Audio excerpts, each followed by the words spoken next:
মানুষ চেয়েছিল এই শিক্ষা দিয়ে কি একটা জাতি তারা প্রগতি উন্নতি সাধন করতে পারে? এই দুর্গতির মধ্যে কেন করতে হয়েছে?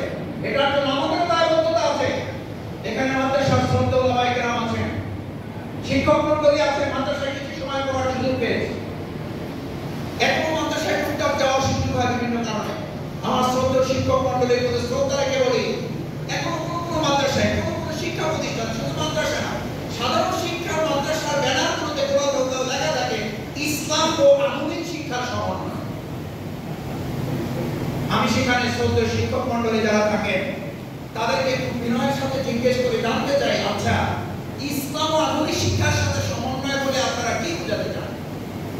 গণনা খুব সুন্দর করে বোঝান যে আমাদের এখানে ইসলামও থাকবে, আমাদের এখানে